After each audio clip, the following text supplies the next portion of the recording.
How did Gloria Monty react to your wanting to leave the show? Um, Gee, that's gonna mess. I didn't really have conversations with Gloria about me wanting to leave the show. It wasn't like that at all. What happened was at this particular time, because I was so pulled away from my peer group and I wanted to fit in desperately with some group of people, as you do at that age, and I just picked the wrong group of people. They were much older than me. They were all doing drugs. They were giving it to me, and quickly I started to have a problem. So, and I mean, a bad problem that lasted at least a year. And at one of the final things that happened was that I went to the hospital. While in the hospital, Gloria and Tony came to visit me, and it was very short, and they left. And then the very next day, I was only in the hospital for a day. The very next day, I was taken from the hospital to the set, not even to home. And I was put in my dressing room, and I was made up in my dressing room so that nobody would see the condition I was in. And this person, someone came to my door knocking and said, do you know what she said about you? And I said, well, no, what did she say? And they said, well, she said that it didn't matter if you lived or died because Tony Geary's the whole show. And I have to say, I left the show in that heartbeat. I went cold as ice, and I thought to myself, really, if that's true, let's try it out. So it was done, for me, it was, if it doesn't matter that if I live or die, I'm gone. Let's find out. Let's find out what it's like when I'm gone. So it was made with a lot of anger, a lot of hurt, and all this sort of thing. Probably, if I were not 18 when it happened, if I were 45 like I am now, I would go and confront her about it. And I think I did confront her actually on my very last day. I said, did you really say that about me? And she went white as a sheet. And she said, will you come back to me if I can clean this place up? And I said, yes, I'd love to. And that was it. But really, she never looked to bring me back. She moved on. When viewers saw Laura disappear into a fog, were you happy with the way that she was written out?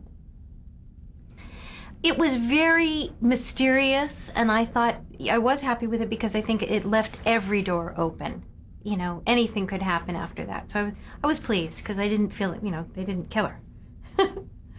Did you watch General Hospital at all after you left? No, I really didn't. It was too painful. Couldn't do it.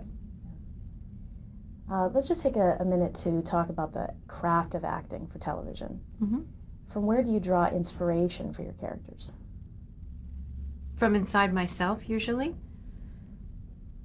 And how do you prefer to rehearse? With the script in my hand, and try to stay away from performance level. Just keep, asking questions. Talk a little bit about the preparation you do before you actually shoot a scene. I generally take, I'd say, a solid 2 minutes to visualize the moment before, and sometimes take it back, even further than the moment before. But when the door opens, you have to have the moment before. And then from that point forward, I go on what's in front of me, what the other actor is like. How have your performances been affected by working in front of an audience? It's a great experience to work in front of an audience because you know immediately whether or not what you're doing is working. That's great. You're not in a vacuum. I loved it. I loved it because the first audience really helps to define the character. For me, anyway. Especially in a comedy. Immediately if you got it right.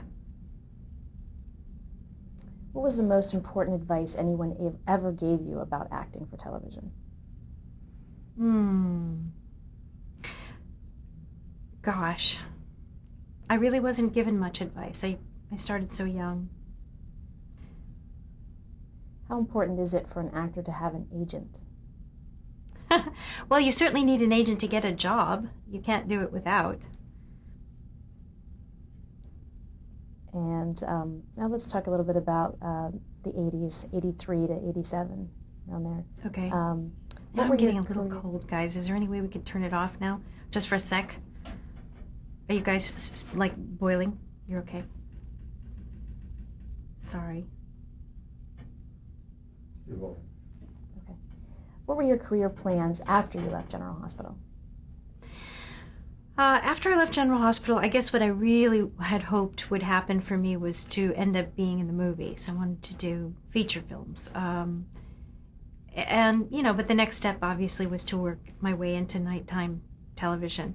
And I guess the closest I got to film making would be doing the big mini-series that were still done at that time in television, that are no more. Talk about starring in the two-part TV movie Bare Essence for CBS in 1983. That was great. Loved that experience. Very, very challenging. Unfortunately, I don't think I was really ready, fully ready emotionally.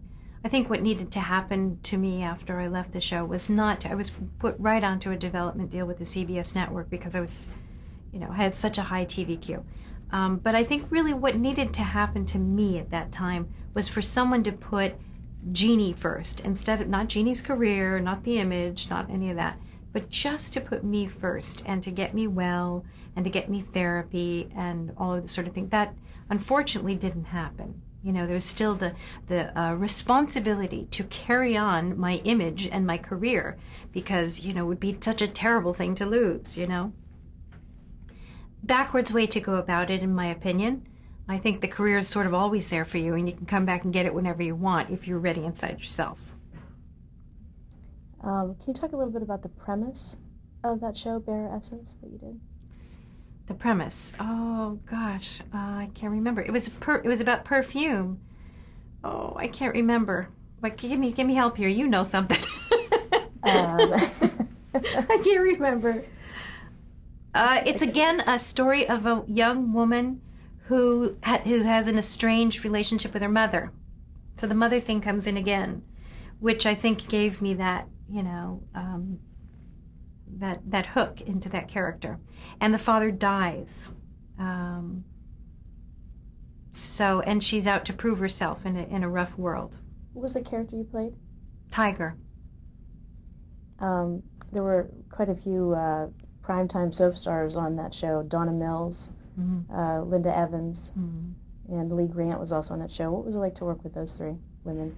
All fabulous women, and all different in their acting styles and in their approach to doing this type of work, but all fabulous, elegant women. And they were wonderful to me. And Bare Essence was supposed to be turned into a series on CBS. What happened with that? It was a series for about, I don't know, maybe we did 12 episodes or something like that. But they changed so many things when they went to series, and they made, I think, a terrible mistake with my character in that they had her sort of conquer everything in the miniseries, and by the time she got to the series, she'd sort of solved all her problems. And they brought in another character to essentially be the underdog struggling. So they didn't do the character service, I think, in spinning it off around me. I don't think they should have taken it back a step. Did you meet your husband, Jonathan Frakes, on Bare Essence? We met at that time. We were not romantically involved at all. He used to I was very young. I was only 19. And he used to tease me every day in the makeup room and tell me that my wig looked good that day. And I mean, he had sort of like a big brother relationship with me. And he teased me all the time, which I loved because everybody else, I was the star of the show, and everybody else sort of tippy-toed, and he never did. So, what did you think of him? I love that about him. I felt always comfortable with Jonathan, safe with Jonathan. So then after Bare Essence, you went to New York to study and work in theater. What prompted the decision to do that? My father was a New York actor. He came from the Lee Strasberg School, and he taught, and he went through, he was a real actor in my opinion, and I didn't feel that I ever would be a real actor until I had done the things that he had done, until I'd been on Broadway and studied and all of that. And then in late 1983, you returned to General Hospital as Laura. Why did you come back? Because they asked me to, because it was a nice revisit and I wanted to do it. And how was Laura's disappearance explained? She had been abducted by the Cassadine family. That's how they explained it. And then Luke and Laura ended up leaving Port Charles together. Were you happy with the way that they were written out? I'm happy that they sent them off together. I think that was nice. At that point, did you ever think you'd come back to General Hospital? No, I figured that was the end at that point. I really did, because Tony was gone, and I didn't think they wouldn't take me back just on my own. So, I mean, I didn't think that there would be anything else after that. And then you went on to star in a production of the play Crimes of the Heart. Mm-hmm. What was that experience like for you? It was terrifying. You know, I didn't know anything about being on stage, but again, I was determined to do it. It was an interesting experience. It was a terrible house. Oh, it was a big old converted movie theater. Just terrible acoustics. Nobody could hear you. It was tough. I had much better theater experiences years on later. And then in November of 1984, you and Tony returned for a month-long stint on General Hospital. Mm-hmm. And what made you return that time? Was that also an offer that was because they asked me. Yeah. And do you remember what the circumstances were surrounding that return? No, I don't remember the circumstances. I just knew that we were making a revisit for the sake of the show. And it was fun, too. I remember it being a lot of fun. In 1985, you did the ABC TV miniseries North and South. Mm-hmm. Describe the miniseries and your character. I played Brett Maine, the good Southern sister. I love history. It's absolutely my favorite subject, and this was like walking into a history book. I'm only 5'4", and I was very, very slim at that time in my life, so I was the only actress small enough to wear the authentic gowns. I was wearing the real thing. It was just fabulous, walking into a history book. It was romantic. We learned how to dance in the correct sort of folk dance style that they did. We learned a dialect, and I learned to ride side saddle, which is very graceful, actually quite a bit easier than riding the other way. I loved it. Drove a horse and buggy. I loved it. I loved everything about it. And of course, we met up with Jonathan again, and by this time, I was struck by Cupid's arrow, and just, head over heels in love with him for a long time. And what was the character that you played? Brett. Brett Maine. It was, Patrick Swayze's little sister. It was a very large cast on that miniseries. Who do you remember working with the most? I remember hanging out with Kirstie Alley and with Terry Garber. The three of us were always together. And this was in my life, sort of like my first sort of sorority experience.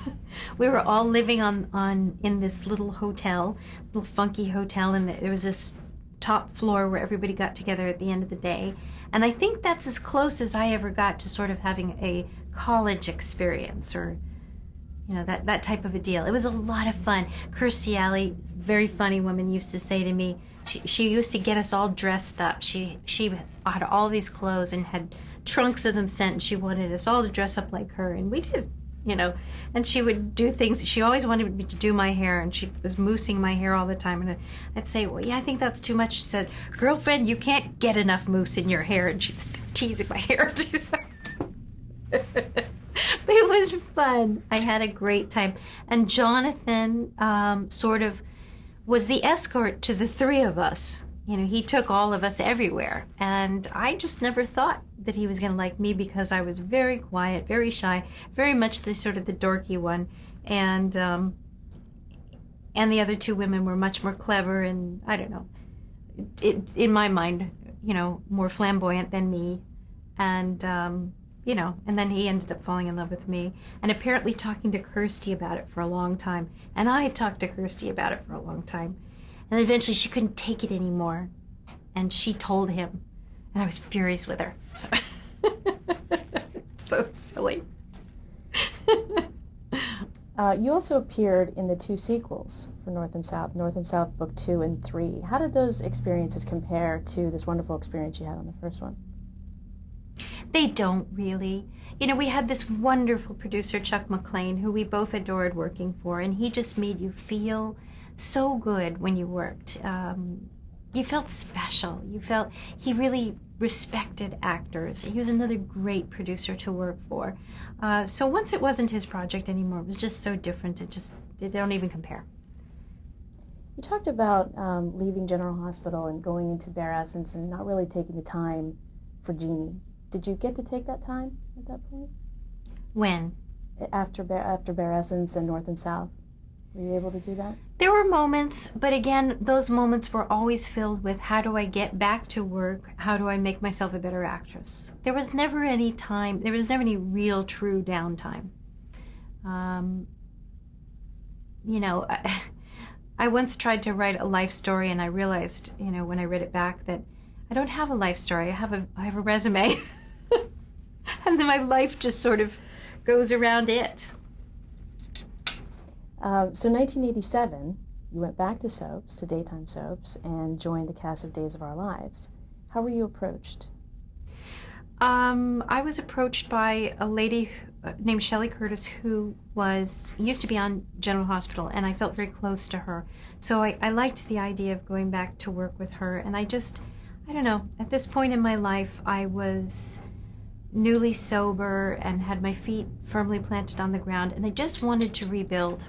I just really wanted, I think I was craving the General Hospital job back. That's what I really wanted, I couldn't have that, but I could have this. So I went for that, and I did really enjoy working with Drake Hogeston, who's another really wonderful human being. And that relationship was another fun relationship, not anywhere near as deeply leveled as the one I had with Tony, but still kind of like a silly sort of romantic comedy kind of relationship. They like to battle a bit, challenge one another. Can you describe your character, Diana Colville? It's very tough for me to do that because they never really gave me a character. They found out that they got me to say yes, and something that was meant to be a red herring character, a day player, or a 2 episode or something, then became, my part. So Diana was constantly a work in project, and I never really knew what Diana was. It was just, okay, let's do the best that we can with this day right now. Make it work. Did you go into it thinking that you wanted to make her different than Laura? Did that ever enter into your process? No, she just was different than Laura, just by virtue of the writing and the new place. How was she introduced into the storyline, into Salem? Do you remember? She was found by Patch, remember? In the alley with a stab wound or something like that, and I don't know how they resolved any of it. It was very ill-conceived. I'm not proud of it. I'm not proud of that entrance. In fact, I think at some point my agent said to them, look, what you're doing to her isn't fair. Give her a character.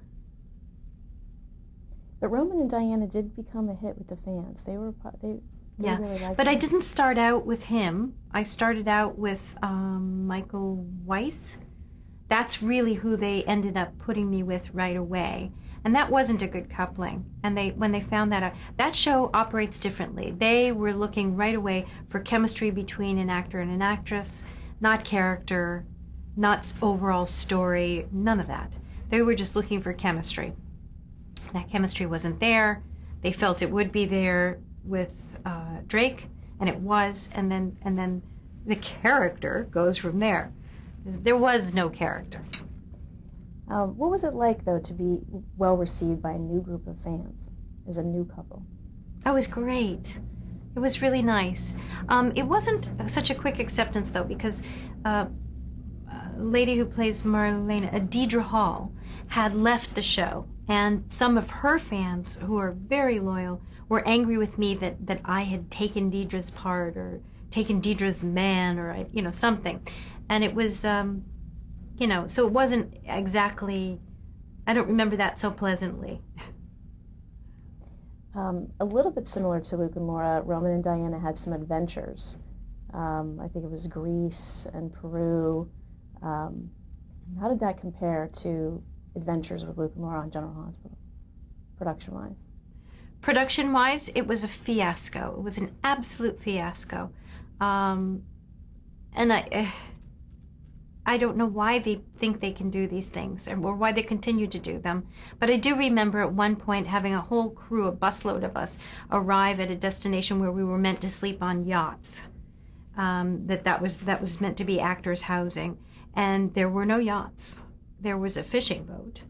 And there were, those wooden long benches, like 4 of them, and a hose to hose yourself, a cold water hose. And they looked at us and, this is it. This is where you're going to stay. And I said, no, this is not where I'm staying.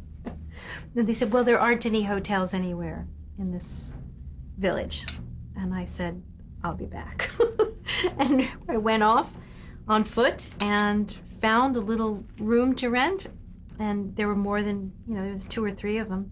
Put them all on my credit card and went back and told my friends. And, and I didn't go to the fishing boat. But this is what it was like. It was just guerrilla movie making, crazy, completely unprepared, out of their league. Do you have a favorite memory from Days? Clearly not that one. That's not it. Not that hose and that fishing boat.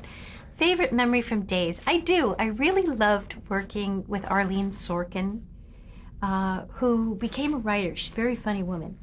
And she was trying to sort of coach me to do this funny thing, this funny voice thing with this telephone call thing that I was doing. And I thought, you know what, I'm just going to go for it. So I worked with her for a bit, and then I did it. And I have this tape of me doing this silly phone call voice thing, really silly, broad work for me, who I like to keep it, very real and small.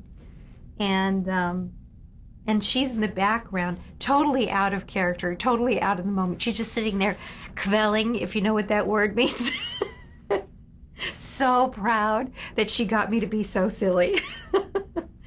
I love that moment. And I loved working with Drake, who is, really just a good man. Were there any other actors that you were close to on the show at that time besides Arlene and Drake? Jane Elliott was on the show at that time, and I was close with her. I'd say that's it, really. Can you describe your relationship with executive producer Ken Corday? I didn't really have a relationship with him. He wasn't around much. Or he was very much sort of away in the booth kind of a thing. So why did you end up leaving Days in 1989? It was just a contract negotiation that went bad, went sour. Trying to remember. I can't really remember. Just the negotiation just fell apart. Do you remember how they wrote Diana out of the story?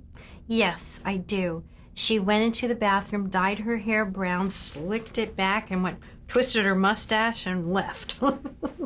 Okay. So they left that open too. I'm not quite sure what that meant. I guess that it was all a lie. See, there was never a character. Very frustrating experience. Let's talk about All My Children, another soap that you joined in 1990. And how did that role come about? I was approached. It became known that I was going to try to find another job on a soap. And I was approached by about 3 or 4 of them all at once, met with all of these different people, met with the producers of the individual shows, and really loved Agnes Nixon. She's one of the greats. And Felicia Bear also was the producer, and I loved her as well. And I felt the most comfortable with those 2 women and their ability to tell stories, and so I chose that place. And what was the character's name? Sierra Connor. And did Agnes Dixon tell you about the character and the storyline? Oh, yes. They had a character, a very fleshed out character with tons of backstory and plans for the future. And they were prepared. And I told them how frustrating it had been on the other show where they just really, they bought my celebrity and my ability to bring in ratings points and never gave me a character. And I hated that experience. So what was the storyline with this character? How did she come to Pine Valley? What was she about? She was looking for money. She wanted to find it, marry the right guy who was going to get it for her. She came from the wrong side of the tracks. She had a bad, not a great family background. Every dime she got, she put on her back. She was a clothes horse. Came in as a fundraiser. That was her it's a great job for a woman who's out to get the money. What was it like working with Eileen Hurley, who played Aunt Myrtle?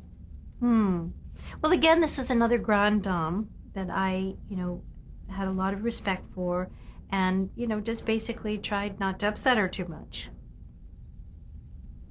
How did you feel about playing the bad girl? Like you said, she was after the money, she was after the men.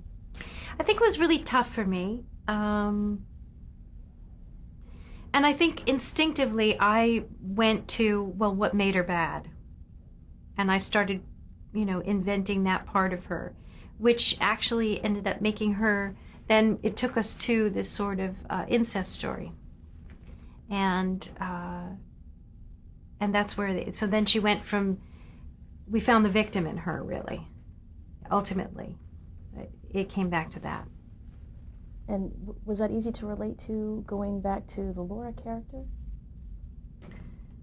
Easier, yes, than just being the bad guy. Although my very first job that I got by playing a nasty, mean little girl. But it's, I guess, not my favorite thing to play. Who did you work with and get to know while you were on All My Children? I worked a lot with Susan Lucci. And let's see, Jean Leclerc was my love interest on that show. He's great, love him.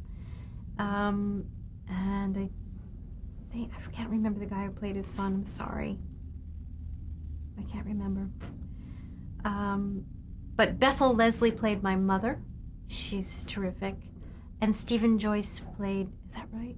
Stephen Joyce. I think that's right. Played my father in the incest story, which was sort of like a 6-week novella, which was excellent. And I'm very proud of that piece of work. That's a piece of work, in my opinion, that should have been nominated.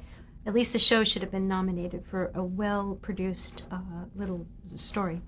And it affected a lot of women. I got letters, and women would come up to me on the street, and they'd start to shake and cry, and I knew. And we just hugged. It was a great way to connect with people through your work. I've never had an experience like that except on that show. Okay, Jeannie, we're going to take another break to change the tape again. Okay, great. I have